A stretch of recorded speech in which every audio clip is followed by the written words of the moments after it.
suis Charlotte Tourmente, je suis médecin, journaliste. J'ai également une activité de sexologue et je suis autrice puisque j'ai écrit un livre, Sclérose en plaques et talons aiguilles. Et j'ai pas du tout la carrière à laquelle je me destinais quand j'ai commencé la faculté de médecine. Et tout simplement parce qu'en troisième année, on m'a diagnostiqué une sclérose en plaques et qui, en effet, a extrêmement compliqué la fin de mes études. Alors, j'ai réussi à terminer, mais à la fin, il était évident que je ne pouvais pas soigner les patients, ce qui était mon rêve. Donc, énorme moment de solitude, de doute, d'angoisse.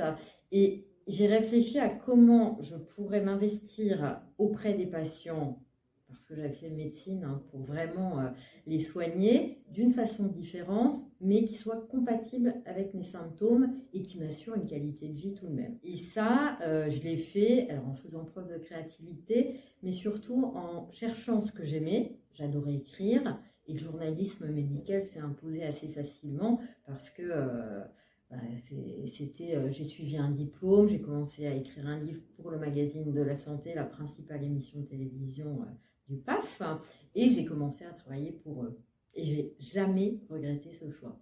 Donc, c'est une carrière que j'adore. On se projette en se disant, oui, moi, la carrière hospitalière me tente, chef de service, c'est prestigieux, c'est passionnant. Bon, il a fallu faire une croix sur le rêve. Et ensuite, c'est là où j'ai travaillé comme journaliste. Et en fait, finalement, c'est il y a 12 ans, et je peux citer le jour, le 5 décembre 2010, je me suis levée et de mon lit le matin, je me suis effondrée. Et en fait, j'avais une hémiplégie, une paralysie de la moitié du corps. C'était une poussée de sclérose en plaques parce qu'à l'époque, je n'avais pas de traitement pour réguler la maladie. Et j'avais en plus une aphasie, donc un trouble du langage, je ne trouvais plus mes mots. Ça, c'est traumatisant, beaucoup plus que l'hémiplégie. Et quand je suis arrivée à l'hôpital, bon, je n'ai pas fait la maline, j'avoue. Et puis après, je me suis dit, mais là, il va falloir trouver un challenge pour peut-être pour reprendre le dessus sur mon cerveau qui me lâchait un peu, pour me remotiver, me remettre dans la vie. Et ça a été la formation sexologique dont je rêvais depuis quelques années, que je ne faisais pas pour X raisons. Donc ça a été ça le déclencheur.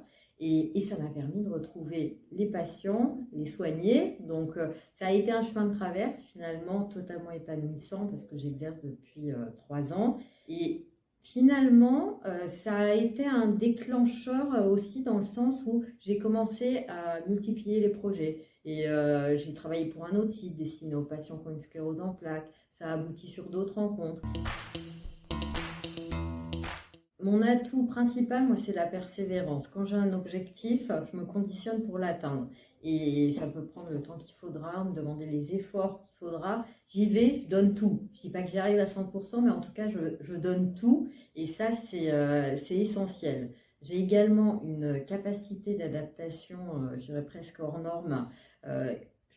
Je ne dis pas qu'à la base, j'ai été capable de m'adapter et que c'était quelque chose de très marquant quand j'étais enfant, mais avec une maladie comme la sclérose en plaques qui est totalement imprévisible en fait, aussi bien au jour le jour, parce qu'aujourd'hui j'aurais pu avoir une névralgie et être coincée sous la couette dans mon lit avec des médicaments et être au plus mal. Donc ça, c'est l'imprévisibilité au jour le jour. Et il y a l'imprévisibilité à long terme parce que je ne sais pas du tout dans quel état, entre guillemets, je serai dans 10 ans, 15 ans, 25 ans. Donc il faut apprendre à dépasser ça, à vivre avec cette épée de Damoclès.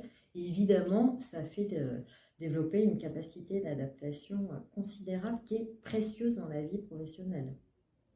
Et puis, je dirais que les ressources extérieures, alors il y a eu des mentors professionnels, mais il y a aussi mon entourage où j'ai un soutien, mais sans faille. Et avoir des proches qui arrivent à nous réinjecter cette foi en soi et en sa force, pour moi, c'est fondamental. Je me suis jamais sentie être une femme de pouvoir. Alors, c'est vrai qu'on pourrait me dire, mais attends, tu as 10 ans d'études avec la médecine, diplôme de sexologie, journaliste, qu'est-ce qu'il te faut de plus? Mais non, en fait, je ne le ressens pas comme ça. En revanche, je dirais que j'ai développé une influence, notamment dans les cercles associatifs, sclérose en plaques. Je suis vice-présidente de l'association Dare Women et présidente de l'entité Dare Women Handicap, qui est dédiée aux femmes qui ont un handicap pour favoriser leur emploi. Ça m'a permis d'une part de transmettre en fait mes convictions qui sont très ancrées dans ce domaine-là, c'est mon cheval de bataille, et puis d'exprimer mes opinions. Sur un plan personnel, ça m'a énormément apporté de confiance en moi. Je pense que ça m'a apporté une forme de reconnaissance presque. Et puis, oui, à la base, j'avais pas de syndrome de l'imposteur du tout. En revanche, je crois que mon handicap, encore lui, décidément, il a vraiment entraîné une baisse considérable de confiance en soi, de confiance en mon corps qui me lâchait quand même régulièrement et d'estime de soi. Et ça, il a fallu beaucoup travailler sur moi pour essayer de retrouver cette confiance en moi. Et j'ai fini par y arriver. Et mes moteurs, le premier, et c'est celui qui m'a fait choisir la fac de médecine, c'est l'envie, voire le besoin d'aider les gens, d'aider les patients, d'aider les personnes précaires, d'aider ceux qui souffraient d'injustice. J'ai toujours eu horreur de l'injustice. Et puis le second moteur, je dirais qu'il est presque encore plus puissant, il est venu avec le temps, c'est d'apporter ma pierre à l'édifice pour changer des choses. Parce que le handicap, il faut savoir qu'il a un impact énorme sur la vie professionnelle. Et je me suis dit, non, mais on ne peut pas laisser faire ça. Et c'est pour ça que je mets autant d'énergie dans l'entité Dare Women Handicap, soutenue par la présidente de Dare Women, parce qu'on a vraiment envie d'essayer de faire bouger les choses. Mes 3 conseils, en tout cas ceux qui m'ont particulièrement aidée, c'est croire en moi et en cette petite voix qu'il y avait en moi, qu'on a tous, mais qui peut être étouffée soit par les autres, soit par les croyances auto-limitantes qu'on a sur soi, le manque de confiance lié au handicap. Voilà. Donc il faut faire abstraction de ça et se concentrer sur sa petite voix qui est souvent plus audacieuse. Il y a eu également bien s'entourer et réseauter, je l'ai déjà dit dans cette interview, mais avoir des personnes de confiance dans son entourage, soit personnel, professionnel, c'est fondamental. Et le troisième, et là il y a à la fois la petite voix du médecin et de la patiente, c'est évidemment savoir se ménager, savoir faire attention aux symptômes, notamment d'épuisement professionnel, et puis surtout savoir se poser, se reposer, et c'est toujours pour mieux rebondir, évidemment. Le premier, ça a été de développer ma confiance en moi. Ça, c'est vraiment la clé, parce que je pense que quand on n'a pas confiance en soi, c'est très compliqué de rayonner. Il faut être au clair avec soi. Ensuite, évidemment, maîtriser l'art oratoire, c'est fondamental et ça s'apprend. Donc ça, que ce soit en réunion, qu'en public, ou c'est extrêmement important de savoir bien parler. Et puis, il faut aussi savoir s'affirmer et puis affirmer ses opinions haut et fort.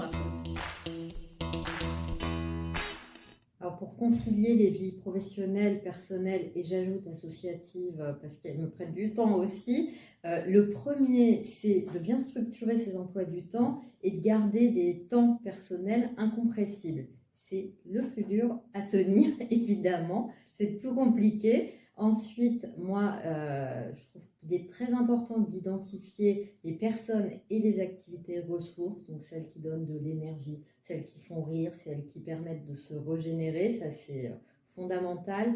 Et le troisième, c'est savoir se préserver des gens toxiques, se préserver de l'épuisement. Je pense que c'est très important et on ne le fait pas assez dans cette vie où on est très très sollicité. En 2016, le défenseur des droits avait fait un gros travail sur les femmes en situation de handicap et sa conclusion, c'était qu'elles étaient invisibles dans les médias, dans les entreprises, dans la société. Il fallait absolument bouger les choses. Je lançais des pistes, mais c'est vrai que je ne peux pas dire que 6 ans plus tard, ce soit révolutionnaire. En revanche, c'est vrai que le taux de chômage des femmes en situation de handicap a diminué, donc c'est déjà bien. En revanche, il y a encore tellement de chantiers. Par exemple, il faut savoir qu'il y a davantage de temps partiel subis, qu'il y a davantage de précarité, avec des emplois qui sont nettement moins qualifiés parce qu'elles ont moins accès aux études, moins accès à la reconversion professionnelle et aux formations.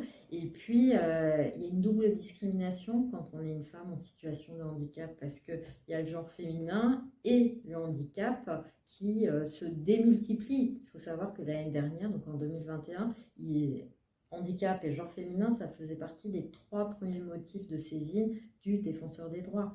Donc c'est vraiment...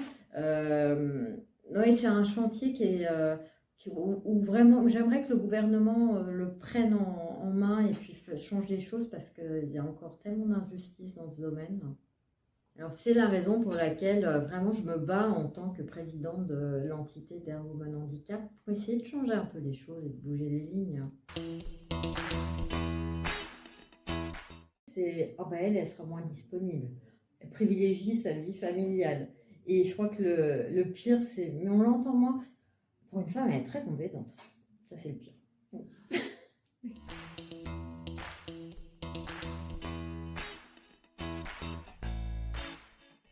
Elles en ont des compétences, de l'ambition et du pouvoir. Et surtout, elles les exercent souvent d'une façon différente et peut-être plus empathique, plus tournée vers les émotions que les hommes.